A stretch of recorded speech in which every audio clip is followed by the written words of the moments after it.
Ay, naputol yung video ko kanina. Sensya na, Mima. Naka 1 minute lang pala ako kanina. So, ayan. Shishake ko talaga siya ng maayos yung ating toner. Yan, toner ni Demure. Ayan. Hindi to mahapdi sa balat kapag ginagamit siya. Ito lang sa bagay, hindi pa naman ako gumagamit ng ibang mga rejuve. Ito pa lang yung nagamit ko na rejuve. Kasi dati mga nagamit ko is mga pants. Di ba uso yun nun? Yung pants, nagamit ko na yan. Yung pants, ano pa ba yung isa?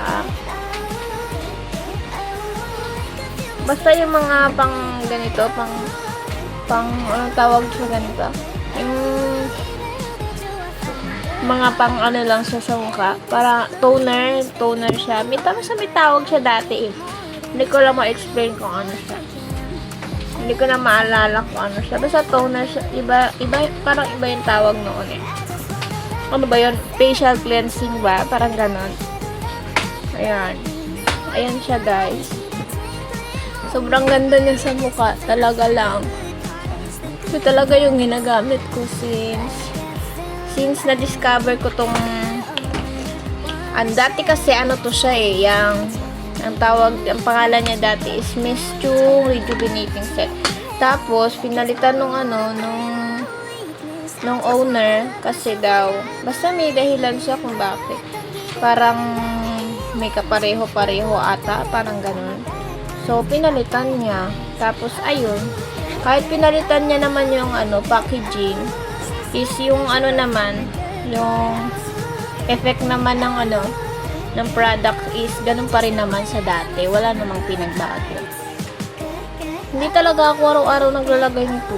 Ay, araw-araw, pero hindi ako laging nagna-night routine. Morning lang ako lagi.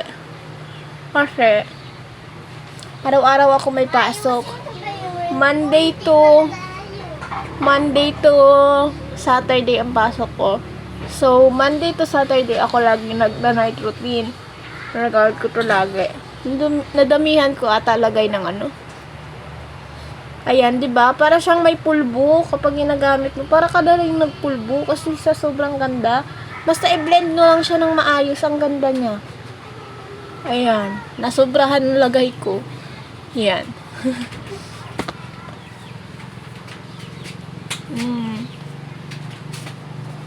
Ayan. Ayan. Okay na ako.